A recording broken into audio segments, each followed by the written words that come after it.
Good evening, everyone. The one thing that we have in common as human beings is that whether we range from sinner to saint, criminal to philanthropist, each and every one of us is looking for happiness. But not just happiness, not just passing joys, but lasting, fulfilling happiness. And in all our pursuits, we keep on moving, we keep on trying different things until we can find something that lasts and fulfills us. My question to all of us today is, are we doing it consciously, scientifically, with structure? Or it seems it's more trial and error. Let me try with this person. Oh, this didn't work out. Let me try with children. You know, some of the worst advice is when a couple is battling and the parents come onto the scene and they say, darling, don't worry, every relationship has its troubles. Okay, you're not seeing eye to eye. Bring another human being into this mess. Children are going to bring happiness. Another person is going to bring happiness into your life. And that's what we want to ask today. Are we happier than we were yesterday? Are we happier than we were 10 years ago? If not, what are we doing today to be happier tomorrow? What are we doing today to be happier 10 years from now? Why isn't this our measure for life? Aristotle, he puts it so clearly. Happiness is the meaning and purpose of life. The whole aim and the end of human existence. But when we measure our life, when we measure our metric, what are the metrics that we look for a successful life? We look at fully paid house, vehicle, children, getting decent marks, not running away from home. The standards have dropped. They're not on drugs. Parents come and tell me, you know, my children are very good. They don't do drugs. There's no alcohol abuse. They only spend 6 hours on screens. Standards have changed. What does it mean to be happy, successful? And hopefully we can think it through and at least with this evening session, analyze what is happiness? Where are we looking for this happiness? Can we optimize those places that we're looking? And where is its real source? Is it possible to find lasting, fulfilling happiness? A businessman from Johannesburg, he went over to Mauritius. I'm not sure which side of Mauritius you find more beautiful. Some say the north, some say the east. Let's take east. They were on Long Beach, and this businessman, he was up early in the morning. He was enjoying the incredible sunrise on Long Beach. He's sitting there, and then something disturbed him. He saw a young man further down the beach, also carefree, lying back. So he makes his way to the young man. He asks him, young man, what are you doing? Lying on the beach. No, I mean, what do you do in life? He says, I fish. Oh, do you have a boat? Yes, I have a boat. He said, look, if you start early in the morning and you go out and you fish, you can fish more. And the boy said, and then what? Then you can buy another boat. And then what? You can hire more people and they can catch more fish. And then what? You can earn more money. And then what? And the businessman is starting to get exasperated and he's starting to get frustrated. This boy is not getting the point. Get off the beach, go and fish. And he says, you can get so many boats and catch so many fish.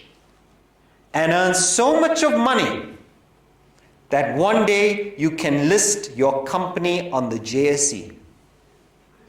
And then what? Well, then you can take exotic holiday destinations like me and lie on the beach. That's what I'm doing right now. We go full circle sometimes to realize perhaps we were better off then.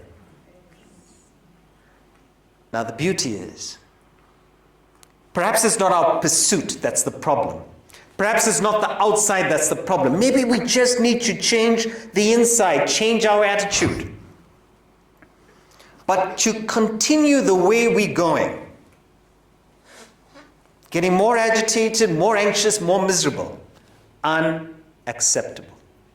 Why? Because the aim and purpose of human existence is to be happier. In business, we have certain metrics like return on investment. So how much are you putting in? And how much are you earning from it?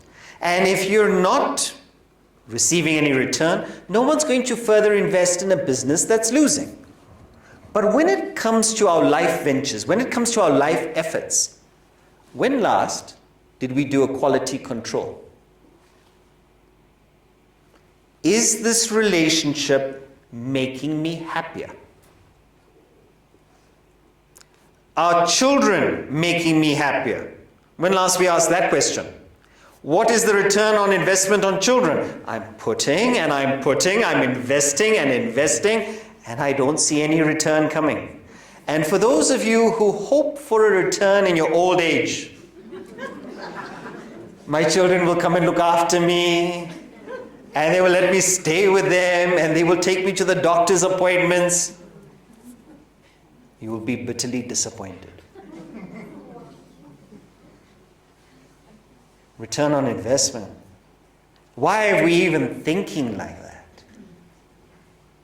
Perhaps the problem is not with the partner. It's not with the children. Perhaps we're looking for happiness where it isn't. And we put the expectation of happiness on the other person, when the truth is, it's in you. The first principle we learn about happiness is nothing outside, no other person, no destination can make you happy. Nor can it make you miserable. It's how we relate to the other person, the object, that place. If you look at different countries and you follow the world news, every country has its own set of problems. How many people have moved from South Africa, gone to Canada, Australia, the UK, and found, oh, the grass is not greener on that side. In fact, there's no grass. It's too cold. Joburg winter's better. I'm coming home. We think it's better on the other side. But the problem is, we're taking the same mind that interacted and reacted with this world here, and we're taking it there and creating a whole new set of problems to complain about. We're taking the issues that we had with one partner and we say that partner was unreasonable. And we go and we take it into the next relationship. The place we need to start is within. If you look at this diagram about life, it says life is a series of experiences. And an experience is that which makes up life. It's the constituents. So experience after experience after experience is life. So now we have an experience of this session. Then we'll have an experience of question and answer. So you get an opportunity to clarify anything that wasn't clear. Put me on the spot. And then perhaps dinner, go home, have a conversation, give the same lecture back to your children. Different experiences. And depending on the quality of the experiences, so your life. So when we try to improve life, when we try to have a happy life, what we're trying to do is have happy experiences. But what does that mean? And when we try to improve the quality of an experience, there are two aspects in the experience. There is you and the world. You and the object. You watch the Olympics on your phone, you say, small experience, not so good. You watch on large screen TV, curved. You say, higher quality experience. I feel as if I'm there on the field, I'm in the stadium. Higher quality. Where do you think most of our effort is? On the subject or on the object?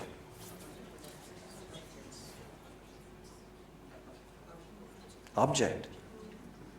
We're trying to improve the things outside us, things around us, even the people. When people come and they listen to the subject and they say, Sudhakar, this subject makes a lot of sense. It's so useful. In fact, my children should learn this subject. That's not the point of the subject. The point of the subject is to change you. But what do we want to do? No, I'll send my children to you. Oh, I heard the subject's very useful for relationships. Okay, great. I'm sending my wife to you. I got my own wife to deal with. You have to change from within. That's when you see the qualitative difference in your life. It is how you contact the object that makes the experience. In fact, the object could be perfect. It could be beautiful. But if you've got no appetite, the meal in front of you is excellent, but you're full, or you've got indigestion. You can't enjoy that meal. Why? Because you've got no appetite for it. But vice versa, if you're hungry, if you have the appetite for life, if you know how to relate to life, to enjoy anything that's in front of you, you make that experience, you convert that experience into something positive. Even something that on the surface may seemingly seem negative. It's in how we relate. So how do we relate, friends? If we want happiness, how should we relate? And this is where we're going to examine now, where are we looking for happiness? How are we relating to those areas? So we're going to go a little bit deeper. So far in all the lectures, we've been focusing on this simple model. It's called BMI. B is for body. M is for mind. I is for intellect. Excellent. You know, usually because I come only once in 6 months, the I starts changing. Integrity, IQ, intellect. This is the key word to take. The body, the mind, and the intellect. So when we relate to others or to objects, are we using the mind or the intellect? And these are the two parts in us. All philosophies have taken from this model. And remember, this is the first philosophy that there was. So from this has come all the other schools. Fast thinking, mind, slow thinking, intellect, subconscious, mind, conscious, intellect. We see all these different schools. But for today, whether we have a philosophy or psychology background, please keep it aside. You can treat them as A and B. They are two types of thinking forces in our personality. Two decision makers, two CEOs, as it were.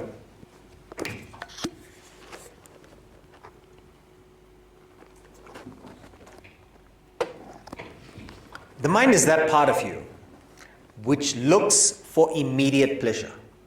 It looks for joy quickly. Where can I get the next spike? Where can I get the next lift? That's what the mind is looking for. But the mind doesn't have reason. It goes on impulse, it goes on desire, and it doesn't think through the consequences. So often, we would pursue a particular path, we don't think through the consequences, and end up more agitated than we started with.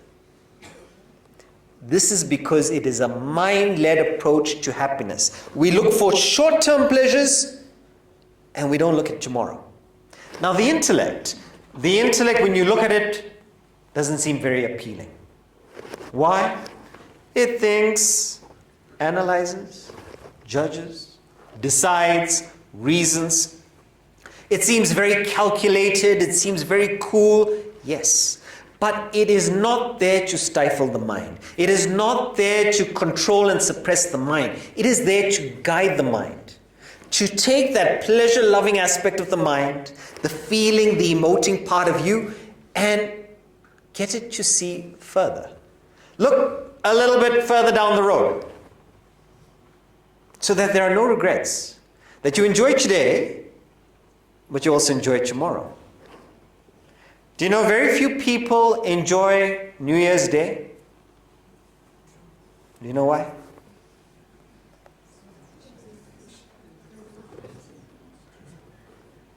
Very few people enjoy New Year's Day. They're partying so hard from the night before. New Year's Eve, everybody's horizontal on New Year's Day.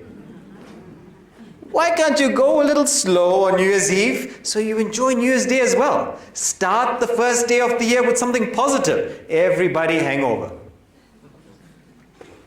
Enjoy today, enjoy tomorrow, enjoy the future. This is an intellect-led approach to life, where you're not jumping into the first thing that attracts you, but thinking about it. Looking down the road and seeing, where does this land me? Where does this land me? Which one do I really want? And asking these bigger questions of what makes me happy? What kind of life would make me feel fulfilled? What kind of day, working backwards, would be a fulfilling day? Working backwards with the intellect helps us to get to the sustainable, happy life that we're looking for. But if we go with the mind, and this mind is strong, and that's why social media is so attractive, because it's designed to keep you hooked. A little spike of pleasure. Oh, that was funny. Oh, Olympic. How they know I support South Africa? And it's giving you that little doses, little pinpricks of pleasure to keep you on. But what does that mean? You're not living in real time. What are the pleasures that we're missing out on? We're missing out on relationships. We're missing out on health. We're missing out on nutrition. We don't even taste the food. Why? Be here. In the Bhagavad Gita, there's a beautiful verse that talks about a poor quality happiness. You get it. There is some pleasure in it, so we're not denying it. And the way they describe it is, if we can put it up, the happiness arising from contact of sense organ with object. Sounds very technical. All it's saying is, you go past Baskin Robbins, Belgian chocolate. Oh, I'm feeling for that. You have the ice cream, pleasure. That's all it's saying. That kind of pleasure, which in the beginning is like nectar, is like poison in the end. Especially winter mornings, so pleasurable. I found myself guilty of it yesterday morning. Woke up 3 degrees. I wake up early, do my study, but then the bed was calling. So much warmer in here. But if you are inclined towards late night, late mornings, miss your exercise, miss your self-development, it is nectar in the beginning, poison in the end. But the opposite, when you have clarity of intellect, it's the opposite. What is like poison in the beginning and nectar in the end, that happiness is a blessing born from clarity of one's intellect. It is clear thinking. Do you have the clarity to realize, yes, this might be difficult now, but I'm setting myself up for lasting happiness? My grandfather, he came and he visited me when I was at the Vedanta Academy. I was doing the 3-year residential course, and we were studying these verses. And he called all the boys. We were in the boys' hostel. He called all the boys together, and he said, fellows, let me dispense some of my worldly wisdom with you. This is philosophy students. He says, it's true. What is like nectar in the beginning is poison in the end. What is poison in the beginning is nectar in the end. But there is one exception. And he says, have any of you tasted a good whiskey? This is when he decided to elevate the conversation to spiritual. And he says, boys, whiskey. You drink that sip of whiskey, it is like poison in the beginning, but then nectar in the end. But there is no exception. Keep on drinking that whiskey, poison will happen.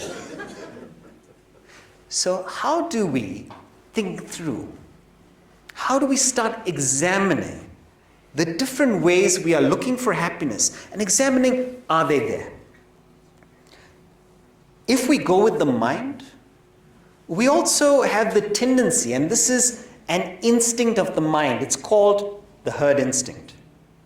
And it is this instinct in us that finds security in numbers. If others are doing it, there must be a safety in it. But if we look at what others are doing, is it the best way? But this is what the mind is doing. So the mind is looking where others are looking for happiness, and instead of different people coming back and giving their feedback, and I'm saying, suppose we look at the different role models society has. Let's interview them. I've done this. I wanted to be a CEO, I was going down the actuary path, but I'm saying, let's get those top people together and ask them, are you happy? In our travels, we find the more we travel and the more places we go to and the variety of people that we meet, different classes, different races, different cultures, everyone is looking for happiness. And very few have found it. They may have found success, they may have found incredible wealth for the next couple of generations. But if you ask them, are you happy? They say, no, I don't sleep. No, I don't have a relationship with my children. In fact, we're in court. If you do find someone who's got it together, who's got a relationship with their family, who enjoys working with their colleagues, who enjoys their work, who uses their wealth to uplift their life, sit down with that person, because that person has been through some philosophy, has been through some training, has been through some intellectual development. It's not by chance. It is their thinking that's got them there. Because what will happen? The mind takes over the personality. And the mind will look for those quick pleasures, those quick hits. It'll look for that nectar in the beginning. So we're going to analyze two pursuits where humanity is looking for happiness. And let's see if happiness is really there. The first is acquisition. The second is enjoyment. Another word for acquisition is achievement. So you want something, you go out, you get it. You have a desire, you fulfill it. Pleasure, happiness. So what should we do? Bucket list. You know why it's called bucket list?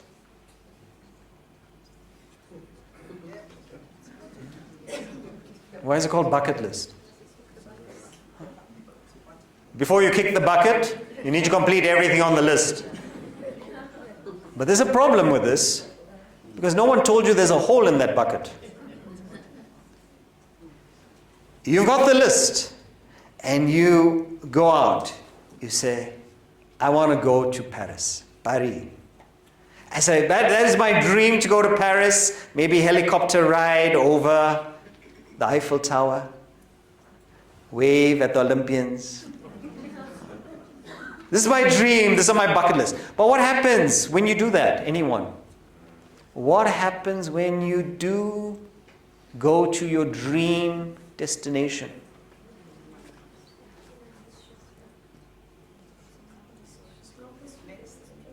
Next.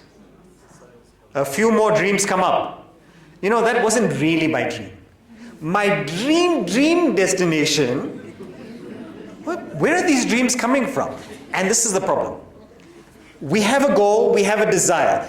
But as soon as we go and achieve that desired goal, you wanted a particular car, you wanted a particular position, you wanted to get into a particular university, school. If my child gets into this school, life is made. And then the child gets into the school. And then you say, if my child does well in the school, life is made. And we keep on postponing our happiness. We keep on saying, if I get that, I'll be happy. Here's the thing. The nature of the human mind is that it is never satisfied by anything external. You can give it all the wealth, all the riches. It will not be satisfied. You can give it all the pleasure. It will not be satisfied. In the scripture, it's described as fire. And fire is insatiable. So you feed it, it wants more. And then you feed it more, it wants more. So let us understand this nature of the human mind. It is never satisfied with anything outside. You give it power, it wants more. Think of the top Olympians. I'm mentioning the Olympics because it's going on at the moment.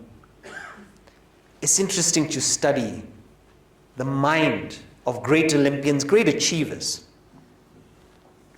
If you have an interview with Michael Phelps, Simone Biles, what does the mind do? I did well. I did very well. But the mind says, one more. One more championship. How many greats have come out of retirement? So no, I'm done. And they come back and they race.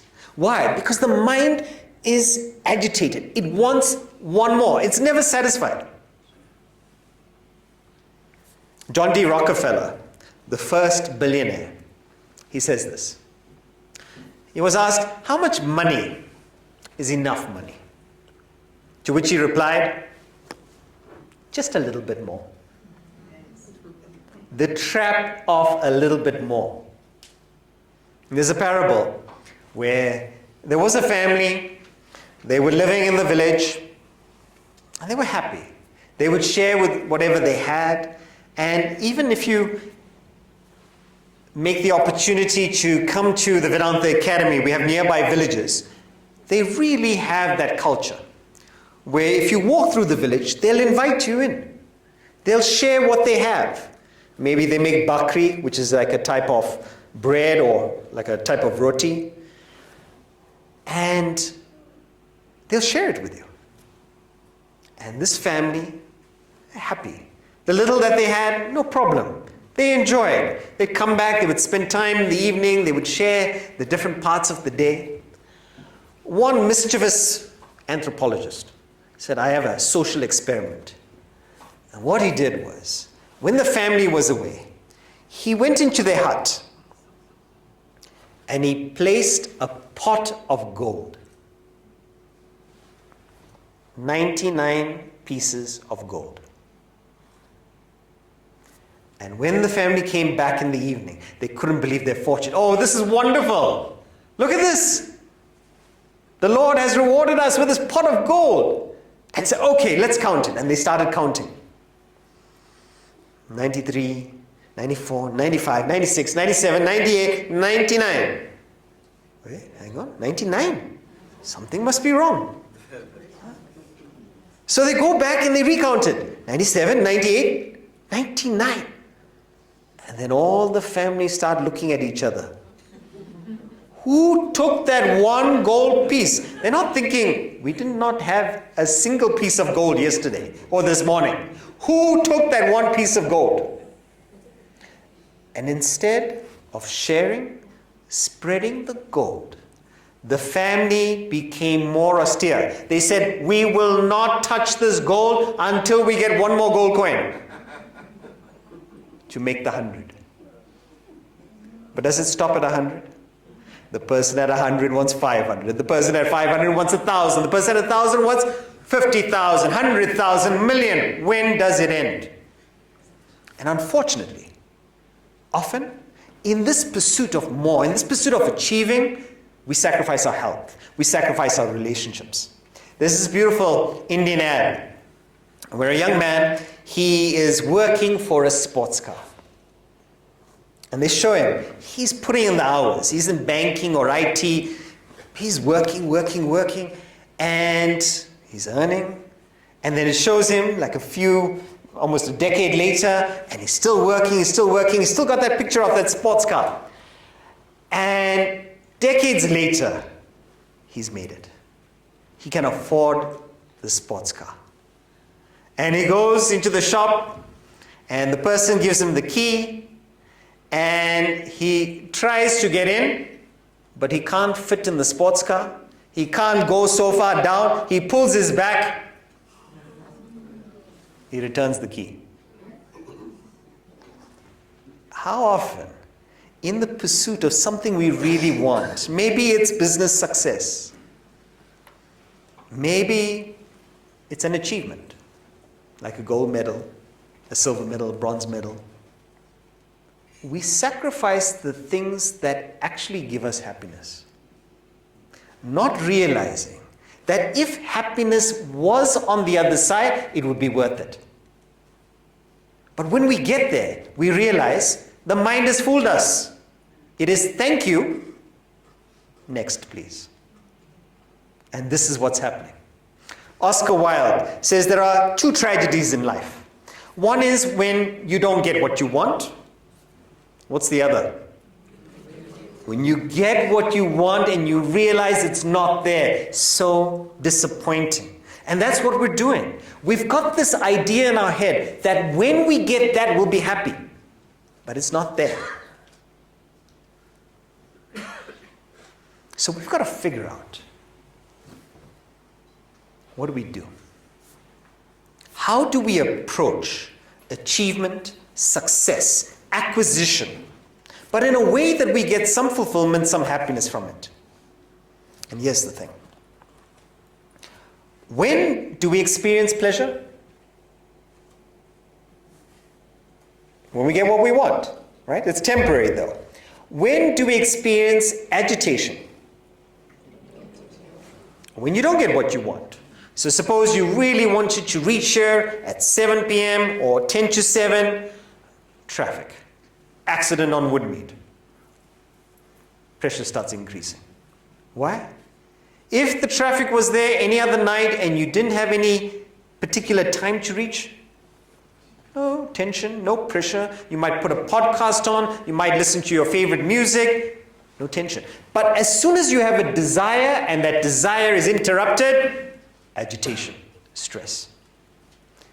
How many desires do we have that are unfulfilled? You might have a desire for it to be warmer. It's cold, cold, cold. You have a desire for the partner to be more understanding. All they're doing is critiquing my food. Now and then a thank you. You have a desire for the partner to be appreciative. You have a desire for the child to perform well in studies. We have so many desires unfulfilled. And this is what's keeping us awake at night. Because what we're doing is, we're introducing these thoughts that go, traffic, traffic, traffic. Unappreciative partner, unappreciative partner, unappreciative partner. Child, not doing well. Child, not doing well. And these are the noises in our head, keeping us awake, making us anxious, making us unhappy. So what do we need to do? Let us first get rid of the unnecessary desires that are taking up our bandwidth. The desires we don't really need. Do we really want to change houses? No, we're okay here. Do we really need another car? There's no garage space. Where are we going to park that car? Okay, let's look at this in 5 years. But close those desires down. Stop entertaining it. In India, the people who sell saris, they're extremely sharp. Because when you come in, you might have a particular sari in mind, but they know what you're looking for. They might have seen it, you've seen it from an advertisement. So you say, no, the one in the paper. They know, but they'll come and show you a dozen others. You came in with one desire. You leave that shop with half a dozen more. Oh, that's very nice, very nice. Online shopping. Socrates says, every time I pass the shop, I am amazed at the number of things man can do without. You and me, every time we go online, Take a Lot, or Amazon outside South Africa, I am amazed at the number of things I can do with. But what are we doing? We're introducing more agitation, and that agitation through desire is making us unhappy. So this is where we got to bring in the intellect intervention. The mind generates desires. It's the fire, remember? The intellect's got to come in and say, hey mind, hold on. Let's not make this desire too strong. We'll put in the work, but we shouldn't put everything on that desire because it's not worth our sleep. It's not worth our relationship. It's not worth our happiness. Doesn't mean I relax the effort. But there's no happiness at the end of it. Happiness is in the journey. And this is what we got to change. We got to understand it. Yes, let me work for it. But I know when I get that, there will be a satisfaction, but it won't be the lasting satisfaction. So let me give it its right perspective. Let me give it what's appropriate. If we think or if we act that I will be happy when I get this. So if we're putting our happiness in the future, when I get married, I'll be happy. Those of you who are married knows it lasts the honeymoon, and then maybe a few more years after that, and then it's I'll be happy when I get a child, and then I'll be happy when I get a spare child, and then I'll be happy when I get a house, bigger house, nicer schools, universities. When does it end? When will you be happy? I'll be happy when I get grandchildren. And then the grandchildren come in the picture. I will be happy when the children send the grandchildren to me. How long do we postpone this happiness for? So if we are postponing our happiness to something in the future, what does it mean about us now? We're not happy now. Change it. And the way to change it is, again, bring in the intellect and say, let me be happy with what I have right now. Let me be content. I have 2 legs to stand. I can breathe. I can think. I'm not in incredible debt yet. I have family. Let me be content with what I have now. But then your question to me might be, does this make us lazy? Does this make us less ambitious? No. The only thing that we're disconnecting is, instead of placing our happiness on something in the future, you're making sure you're happy right now. And if you are peaceful right now, you can actually achieve better because you're at peace. You're not functioning out of tension. You're not functioning out of anxiety. You're able to keep your cool. It's so sad when we're watching these elite athletes who've been training for years. And when you watch documentaries, Simone Biles, Michael Phelps, and different Olympians, they talk about how after the Olympics, they go through a depression. Because either you've achieved or you've not achieved, but then after the Olympics, you don't know what next. But then also during the Olympics, they don't sleep. Not because of lack of air conditioning, but because they're anxious, tense.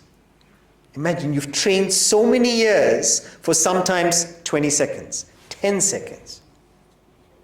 And you make one mistake. Why? Because of the anxiety. A false start, disqualified. Why? Mind is agitated. So you can be more productive if you're peaceful. Socrates says, he who is not contented with what he has would not be contented with what he would like to have. So if you think you're going to be happy in the future, it's not going to be found over there. We've got to figure out how to be happy with what we have now, and at every level, be happy. So what do we do with the desires? Here we go. Standardization and minimization. Look at what you need, what you can afford. Have that. And I'm not saying you need to be frugal. I'm saying buy what you need. You decide. I need 10 trousers, 10 shirts. You decide it. And having fixed that number, it doesn't mean you don't buy a new shirt. If you like a new shirt, get the new shirt. But then give one away. But the idea of keep on filling out cupboards, how many of you have some of your clothes, not just in your room, but in the guest room, in other rooms? Sometimes, we're hosted by many families around the world. I open the kitchen cupboard. Oh, hello, shoes. Kitchen cupboard. How much do you need? And that is for you to decide. But having decided that, what it does is it streamlines your thinking. It's not calling you every time there's a sale. Sale 50%. Okay, I'm coming. I don't need. I've got. And let it be at the quality that you decide. Let it be the best quality. Depending on your budget, depending on your affordability, have it. But how many? We're having a lecture like this. My teacher was talking about the beauty of minimization. Where is it lighter? It's not lighter only on your pocket. It's lighter on your head. And he asked people in the audience, how many watches do you have? He's asking, he was going around. So how many watches do you have? And one gentleman, he said, don't ask me. And he went, we have these desks at the academy, he went under the desk. Don't ask me, don't ask me. And my teacher is wondering what happened to this man. So he moved on, he asked another person. That gentleman says, I have 6 watches. And my teacher says, you want more time on your hands? 6 watches? Okay, I can understand 2 watches. Right? You got 2 wrists. All right, let's push it. You've got 2 ankles also. Fine, 4. Give the other 2 away. Later on, the gentleman comes and he says, Swamiji, that's my teacher. He says, Swamiji, did my wife tell you? He said, what? No, this morning you asked me how many watches do I have. Swamiji said, I don't even remember that I asked. Oh, you were the gentleman who went under the desk. Yes, Swamiji, that was me. Did my wife put you up to this? He said, I don't know you, I don't know your wife. He said, Swamiji, I thought she told you because I have 55 watches. Not Casio and Seiko. All the Swiss watches. Swamiji, what do I do? He said, don't pass your disease on to me. Distribute it. Give it. Keep as many as you need. 2, 3. You might say, okay, 1 for work, 1 for weekends, 1 for sports. Fine. But the idea of more and more. So we need to manage our desires to keep our peace of mind. To learn to be content where we are right now and keep moving. The second way that we look for happiness, and it's not there as well, and this is a strange one, it seems a paradox, it's enjoyment. Enjoyment is when we find pleasure in something. Maybe there's a new restaurant in Johannesburg. You go and you taste the food and you say, this food is divine. In fact, let's come back to this restaurant. And you come back the next evening and you try Other aspects of the menu, fantastic. This is incredible food. And you come back the next day and you tell your wife, or it could be vice versa, you tell your husband, darling, you don't have to cook anymore. We'll just come here every evening for dinner. And then every dinner you're having at the restaurant. And you're enjoying it so much. Darling, why don't we ask the chef to come and live with us? Boarding, lodging. You invite the chef home. What happens? The pleasure starts dropping. That first experience where you went to the restaurant and you enjoyed so much, it starts dropping. And it's called the law of diminishing pleasure. Any enjoyment, if you continue to have it too often, too much contact, you start losing the pleasure. You remember courting days? Very expensive phone calls. Hours long phone calls. So what do you, and your parents, they're confused. What are you discussing? Hours. The person works the whole day and they're spending 4 hours on the phone with their beloved. And then they get married, don't talk to each other. What is happening? One partner say something, you say something, you don't talk to me. What is there to talk about? What happened to that hours of conversation? No gap. And because there's no gap, we lose the pleasure. And we've done it to ourselves.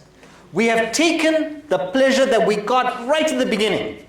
We got maximum pleasure. And because we went back to it, time after time after time, the pleasure started reducing until we get to a point where there is no pleasure at all. It's called the point of neutralization. Where there is no pleasure on contact, but you have become so acclimatized, so used to it, that without it, there's displeasure, agitation. We've taken, perhaps our partner, we've taken them for granted, we've indulged in them so much because of the availability that we don't get any more pleasure. But as soon as the partner leaves for travel, darling, how are you? Did you eat? This question, did you eat? Did you eat?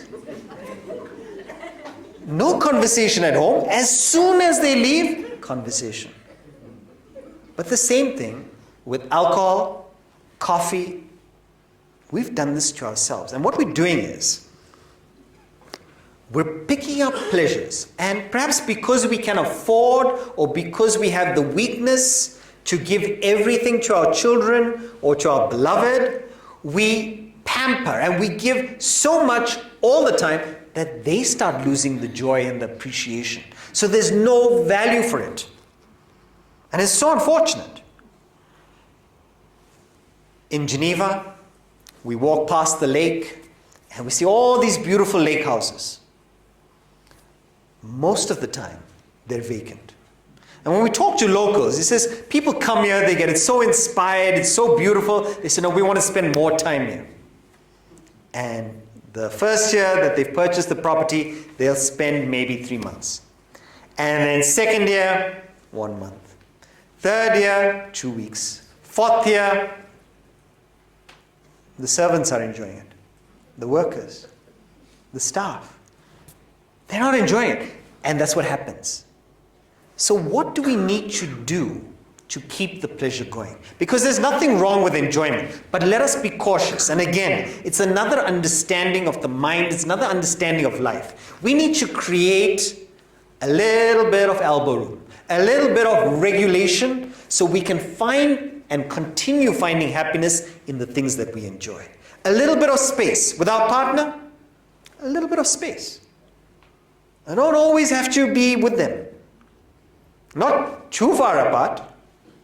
Just the right amount, so that when we're together, we're looking forward to it. If it's your favorite restaurant, not every day. Once in 2 weeks. Once a month, you even look forward to it more. A holiday destination. You keep on going back to the same place. No problem with that. But how frequent before you lose the pleasure? Khalil Gibran, he puts it beautifully in terms of relationships. He said marriage is like a temple, so something holy, something beautiful. What a relationship. It's potential. It's a marriage like a temple resting on two pillars. If they come too close, the temple will collapse. So you need some spaces in your togetherness. Robert Louis Stevenson, he says something similar. Absences is a good influence in love. They keep it bright and delicate. Delicate means you don't take it for granted. It's something tender, something beautiful. So sometimes, and especially with family, people we live with, we've got to create spaces. Create a little bit of time apart. Time together, okay, meals, etc., some conversation time, and some time apart. It's a lot of application. You've got to think about it. And as soon as you find yourself losing the pleasure, starting to take the other person for granted, give a bit of space. Have the conversation with the partner so they don't think you're suddenly distancing. Oh, you've become cold. Did you go for that Vedanta lecture? Communicate. It's a little bit of space to look forward to each other. So what is the intellect intervention in both of these? With acquisition, let us standardize and minimize what we need, what we want. Let us be content where we are and then aspire for more. Let us be grateful. Instead of looking at what we don't have, let us look at what we do have. And with respect to enjoyment, a little bit of space to keep our pleasures going. So this is how we can find happiness in acquisition and enjoyment, which perhaps before we weren't. But to close, I want to share with you the formula for happiness. No doubt this intellect intervention in managing our desires for acquisition and enjoyment will give us a good life, a moderately happy life. Fine. But if you want lasting, fulfilling happiness, if you want greater and greater degrees of happiness, we've got to scratch the surface. Here's the equation. Happiness equals. For those of you who see an equal sign in anything connected to mathematics and go, oh no, follow. It's not difficult. When do we get happiness? When we fulfill our desires, when we get what we want. Everyone okay with that? So when we get what we want, when we fulfill our desires, happy. When are we unhappy? When our desire is unfulfilled.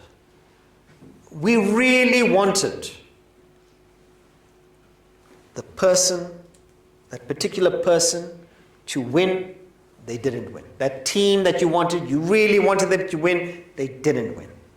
Unhappy. So every time you have a desire that's fulfilled, happy, an unfulfilled desire, agitated, unhappy.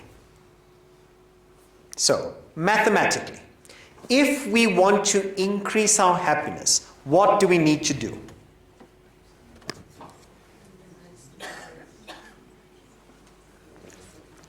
All right, so think the top one is the numerator, the bottom one is the denominator. Think of it as a fraction.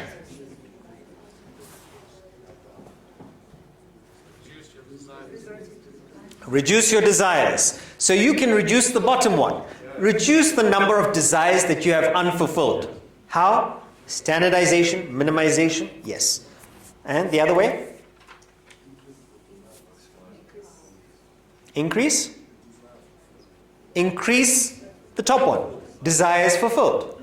So if you fulfill more desires, the happier you become. In fact, there are some philosophies out there that say, celebrate, meditate. Means, if you have an eye for a particular person, go for it. Oh, you have an eye for that person too? Go for it. Any desire you have, go for it. The trouble with this philosophy, I'm not advocating it,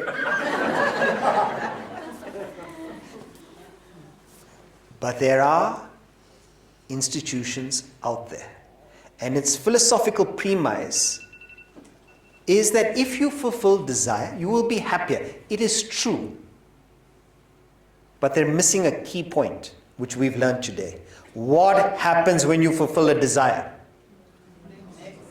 Next, it breeds more desires. You had one desire for a partner, and that desire for a partner became motorbike to car to children, children to bigger house. One desire became so many more desires. So you went to increase the one desire and you ended up more unhappy because you increased the number of desires that were unfulfilled. There was a young man, he went to the Himalayas. He wanted to be quiet, he wanted to meditate, and he's sitting there in the Himalayas and he got a small cottage where he could do his meditation peacefully. The Ganges River running by, you got the scene. And he sits down to meditate, and as he's meditating, he hears in the background,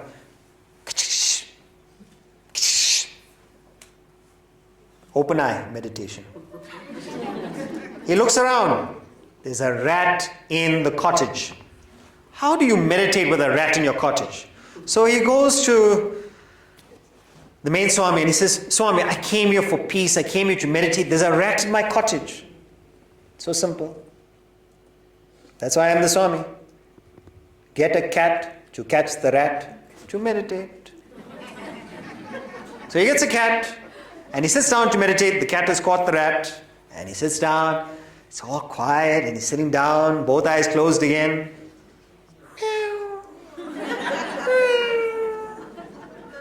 Oh, the cat is meowing. The Swami never mentioned anything about the cat meowing. How are you supposed to meditate with a cat meowing? And he goes again to the Swami. Swami, now the cat is meowing. What do I do? The cat is hungry. You've got to feed the cat. What do you feed the cat with? You've got to give the cat milk. And when the cat is not hungry, it will be fine. No meowing. Where do I get the milk from? Get a cow. And the cow will provide the milk to give to the cat to catch the rat for you to meditate. One desire to meditate. He sits down. Cat is full. Rat is gone.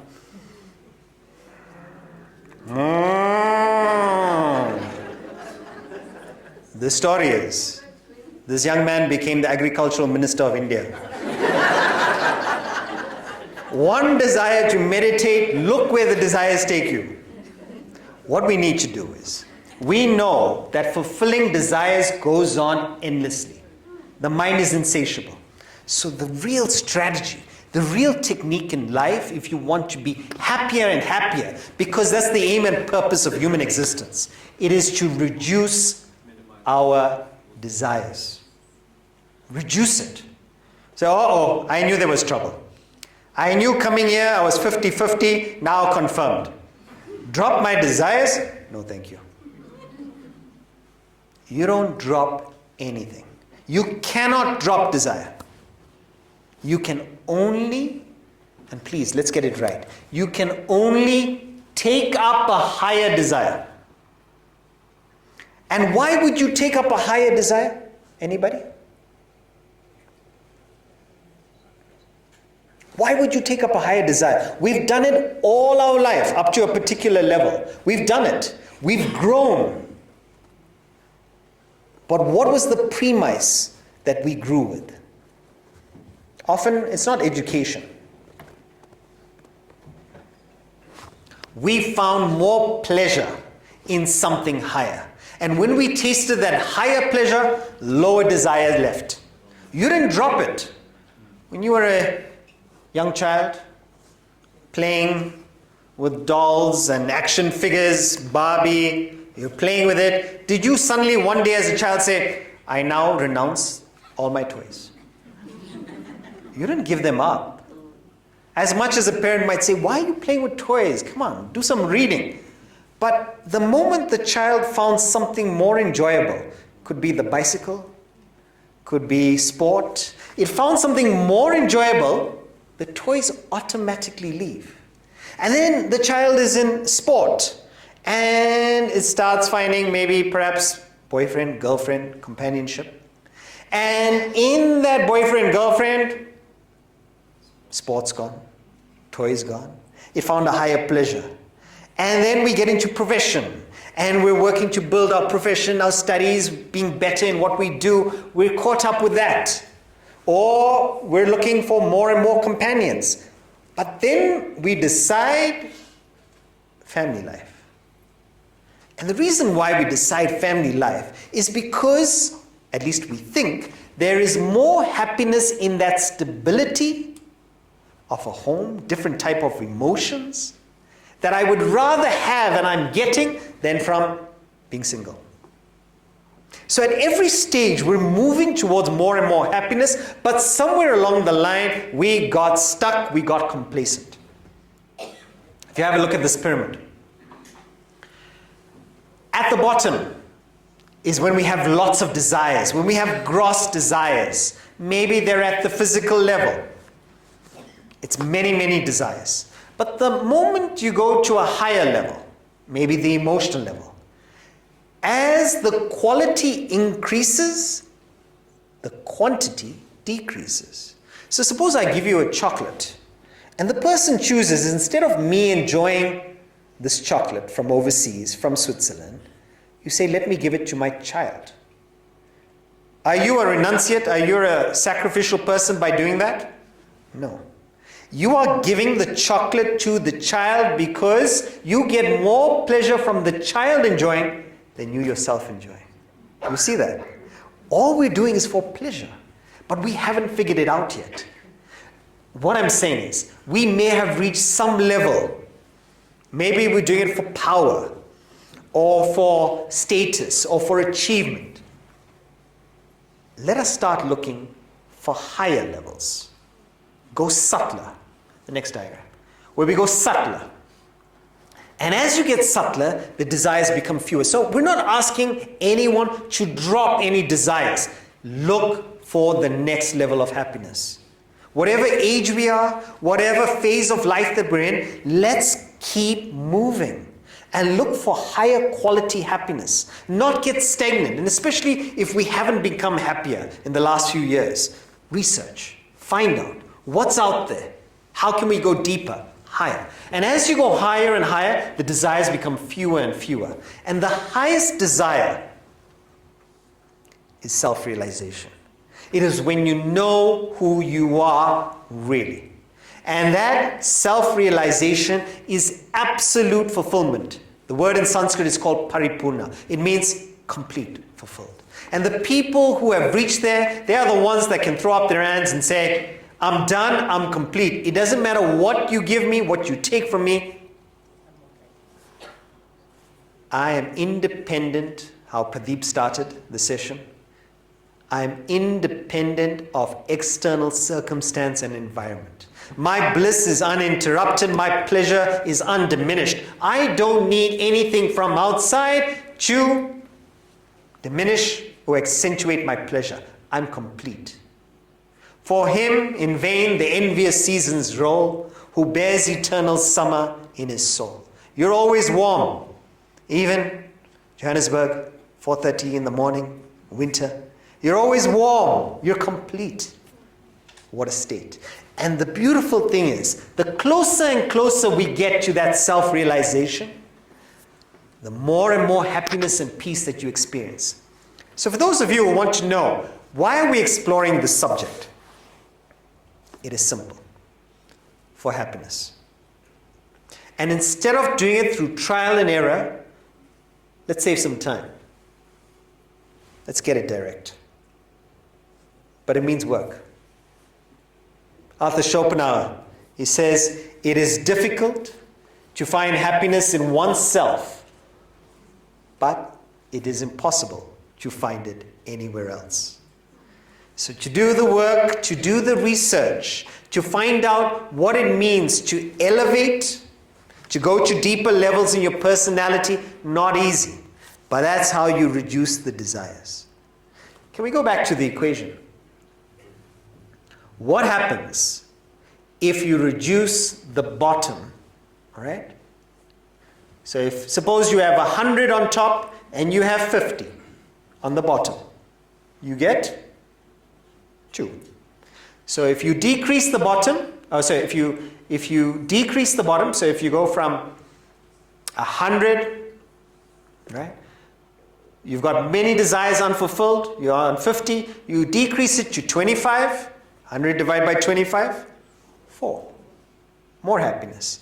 You decrease the number of desires you have to just 10.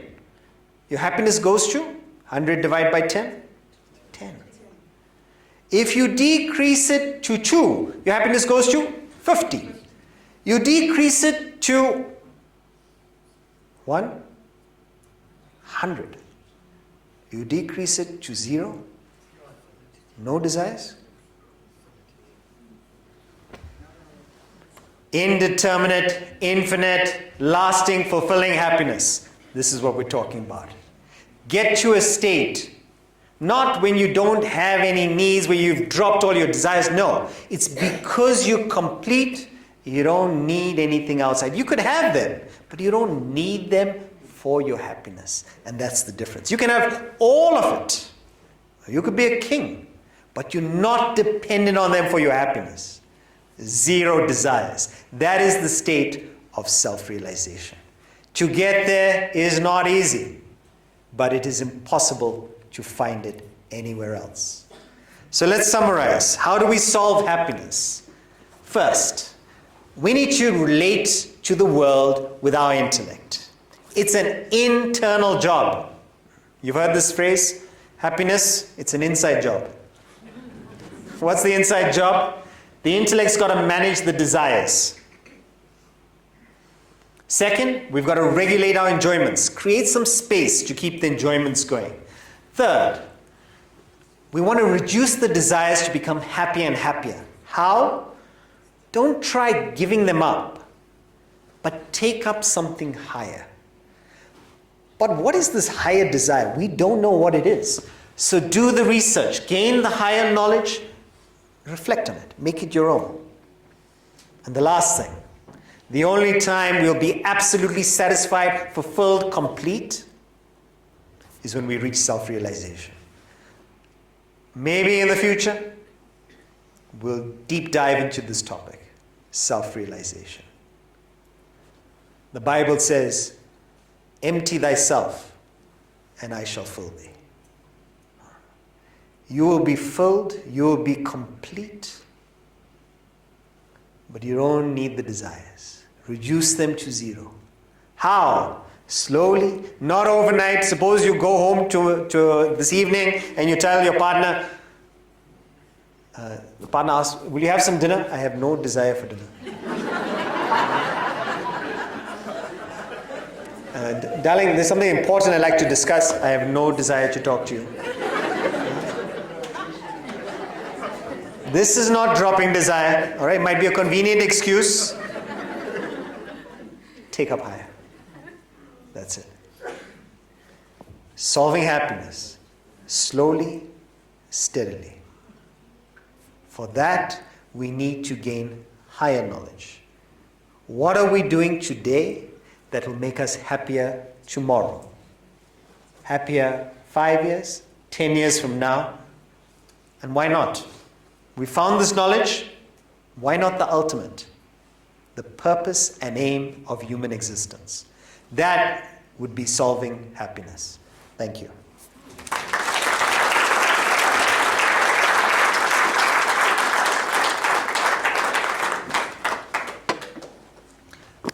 So I'd like to introduce the Vedanta Academy to you, and then we'll take up your questions. Nestled in the serene hills of Malavli, India, 108 kilometers from Mumbai, lies a campus which draws seekers of self-development. Founded in 1988 by world-renowned philosopher Swami A. Parthasarathy, the Vedanta Academy is created to develop the whole personality of young individuals through a 3-year residential course. The course curriculum is based on Swami A. Parthasarathy's 65 years of scientific research and writing on Vedanta, India's timeless philosophy on life and living. The program enables you to strengthen your intellect and gain clarity of thinking. With reflection and focused discussions, you find answers to all of life's questions. The intellectual development is accompanied with devotional practices to elevate your mind's emotions. The campus provides you with facilities to discipline your body through yoga,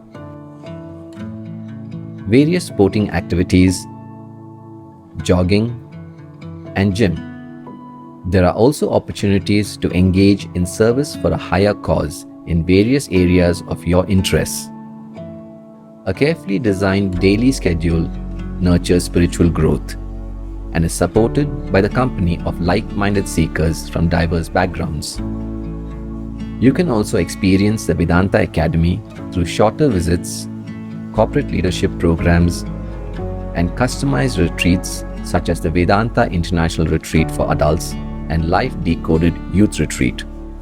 Learn techniques to improve yourself and your relationship with the present-day world and gain a taste of simple living and higher thinking. The Vedanta Academy is a place to find the ultimate purpose of life and uplift your personality to command success and peace.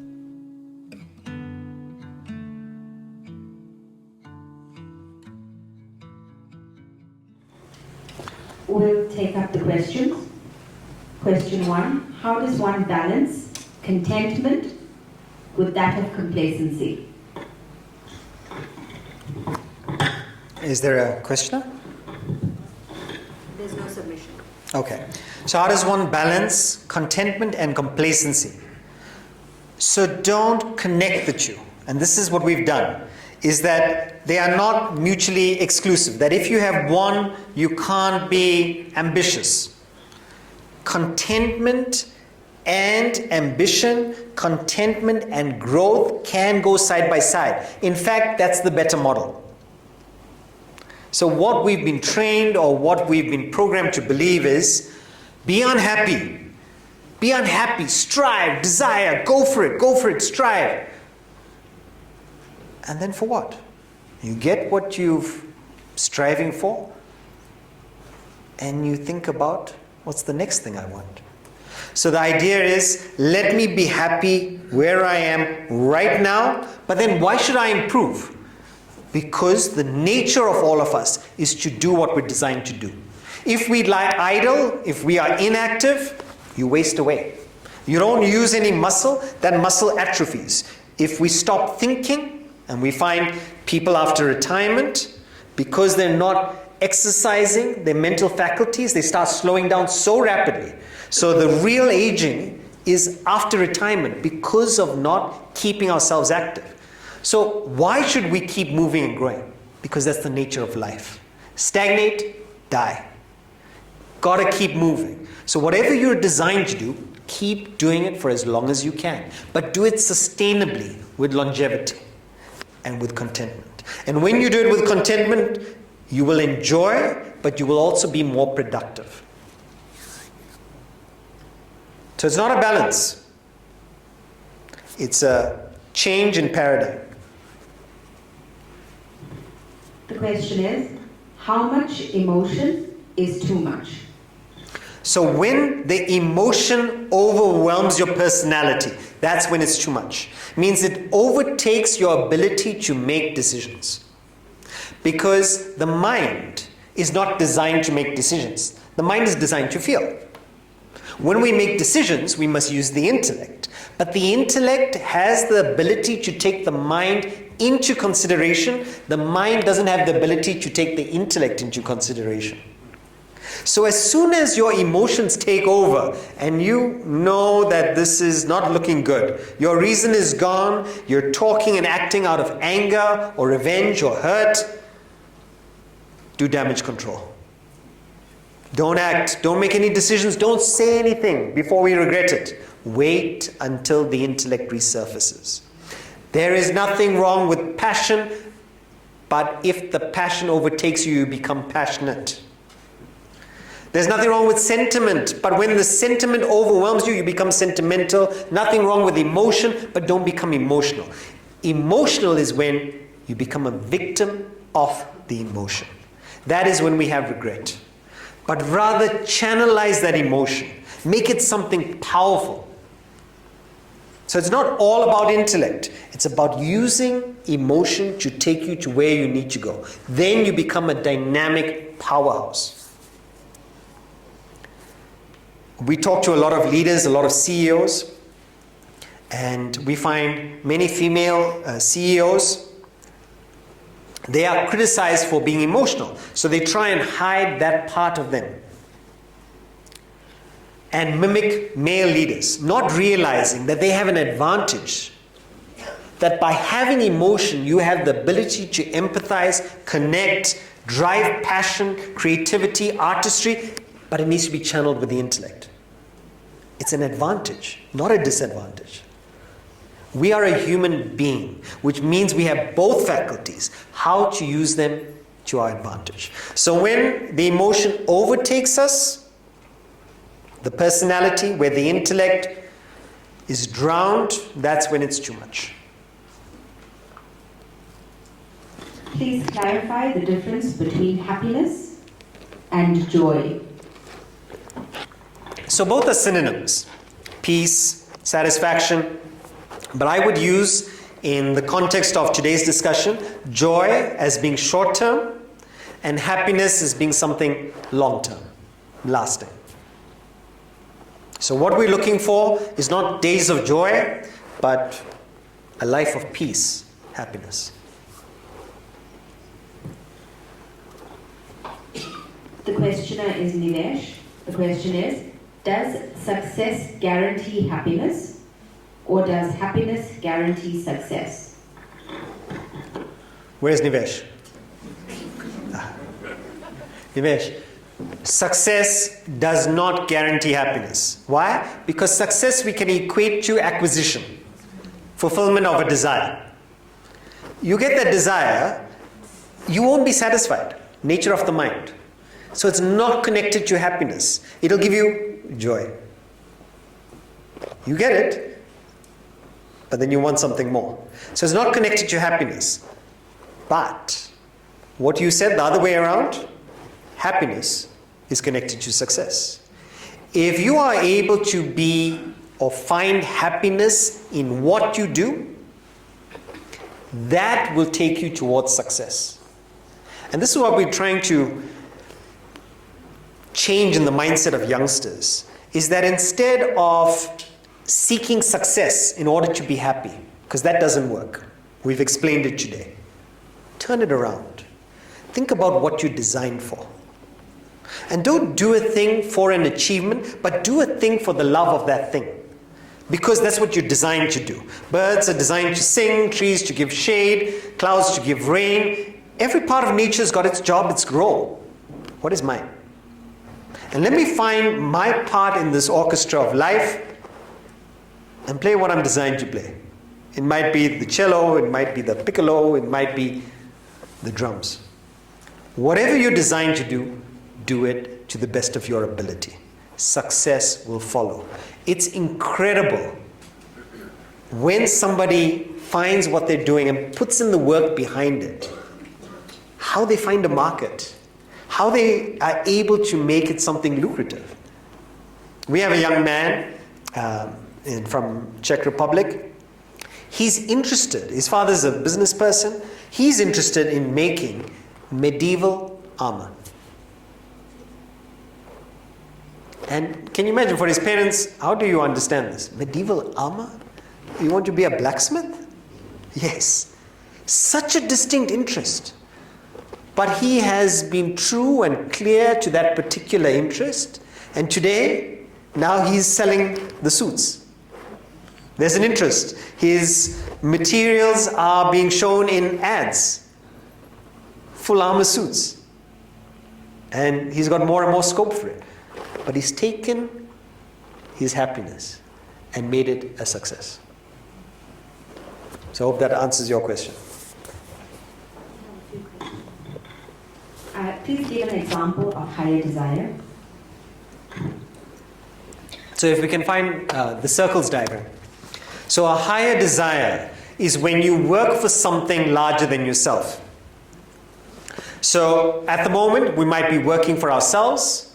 So all the focus is on Me, my, the ego, I. And there are unlimited ways to entertain this ego. The higher, if you look at the pyramid, but in this diagram, if you're able to stretch your circle of identification, if you work for something bigger than yourself, the family, you will find the desires for yourself are fewer. And you put the family before yourself. In fact, looking after the family is the satisfaction for you. But why stop there? Why make the family the boundary of our affection? Let's make it the center. So from the center, where we get all this affection, let it radiate to larger and larger circles, depending on our capacity. Community. Let me work for the community. So this evening is about sharing with the community. There is some practical wisdom that can give us some more peace and happiness. Share it. That's the idea. Country, humanity, all beings. Now, if you're only thinking about yourself and you say, I want to change the environment, I want world peace. Hey, hang on. Slowly. Bigger and bigger circles. This is what we mean by higher. And the largest, or beyond all circles, is the self. We'll take up the final question for this evening. Is there a difference between wisdom and intellect? They are the same. Wisdom and intellect go hand in hand. There is a difference, though, between intelligence and intellect, knowledge and wisdom. Knowledge or intelligence is information from an outside source. This is what we get from schools and universities. Even today, I saw some of you taking photos of the slides. There may be a recording available after this lecture. You may take the same lecture and give it to others better. But does that mean, and I'm saying I have the wisdom, but it is not wisdom until you've absorbed it, you've made it your own, until you're living it. So we can talk about the intellect managing the mind, managing desires, but are we living it? In this subject, Vedanta, knowledge, there is no difference between theory and practice.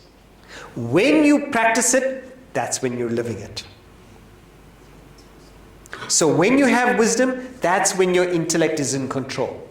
Until then, it's still information. And you're trying to get there, but you're not living it yet. When your intellect is strong enough, that's when you have the values. You know what is right, what is wrong, what you should do, what you shouldn't do. That's when it becomes wisdom. Until then, it's borrowed. It's as good as being on Google, ChatGPT, but there's no transformation within. It's just information. It's tuition, not intuition. We've got to make it our own. How? By regular reflection on the truths of life. So from all this knowledge, what's the takeaway? What do we go home and we do? What I recommend is create a daily routine for your happiness, for your intellectual development. And I'm saying just make it something practical. I'm not adding one more job to your already busy lives. Half an hour a day to 1 hour. Wake up in the morning and invest in your mindset. Higher knowledge. Now when I say this, people start going on YouTube and they listen to a random lecture here, random lecture there. They pick up one book. Oh, my friend recommended this book. Will you become a doctor if you read book from 5th year, one book from 1st year, 3rd year? We need a sequence. We need structured study and deep diving. And what I recommend is these 3 books. There are 3 out of 12 books, but I'd say these 3 are enough to get you going. And don't read it like Harry Potter. Slow. Few pages a day. Think about it. Make it your own. Chew on it. Leave it. Few pages. The first book, The Fall of the Human Intellect. Perfect place to start. The difference between mind, intellect, knowledge, wisdom, intelligence, ego. Excellent. This is a book we're actually teaching in schools and universities. The second book is, all right, we've learned about the intellect. I want some practical approach. So this is where companies use governing business and relationships. They're all written by my teacher, who we saw in the video. How do we apply the intellect to be better at work, have better relationships at home? And the third book, which took 25 years to write, is called Vedanta Treatise, The Eternities. This is the book we should all get to, but go in order. Then this book first, thicker, thickest.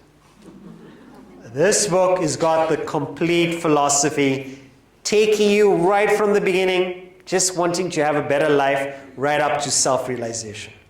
Incredible work. Because what this author has done in 65 years is taken the world's wisdom, some in ancient languages that are so terse, so difficult, and has translated it. He says nothing in the book is mine, but he's given us a structure. And I would say read these books slowly, book by book. Get these 3 books before you go home. For those of you who have them, we have brought the other 9 books so you can continue your journey. But for others who have bought the books, start reading them. Somebody said, it definitely gives me a lot of peace. As soon as I open that Vedanta treatise, I fall off to sleep. Wake up in the morning, check that you're fresh, and read the books in order. Few pages, it's written in simple language, but it's got deep meaning, deep message. And proceed from there. For those of you who want to visit the Academy is a resource for everyone. It's beautiful resort and beautiful resource. We've got December, a youth camp for 9 to 23-year-olds. So it's before Christmas, and we have international youngsters coming from around the world. We've been going repeatedly to the Czech Republic, so we have about 8 of them coming. So this is a good time to bring, you are welcome to come, but be in the background. Let your kids have the experience. This is at the Academy. It's outside Mumbai. So it's about a 2-hour drive from Mumbai. And for yourselves, this is a beautiful retreat in the middle of Jan, 13th to the 18th. So you can plan and come for that and be with other like-minded thinkers and people who want to be better in life from around the world. But besides these visits, you can visit anytime, but those are the best times to visit. And to get a taste of this Vedanta Academy schedule and retreat, and early mornings, early nights, we're having a sample of it here in Johannesburg. My colleagues who are based in South Africa, they're taking a retreat from the 18th to the 20th of October, just outside Johannesburg. So you can find out more from the counters where you get the books, and stay in touch. And lastly, here are my details. If you have any questions along your study, I'm unemployed, available. You're welcome to send it across to me. And if you would like more lectures, you can find them online and follow us on our travels. Thank you, everyone. It's been wonderful sharing the subject with you, and good to see so many benefiting this evening. Thank you.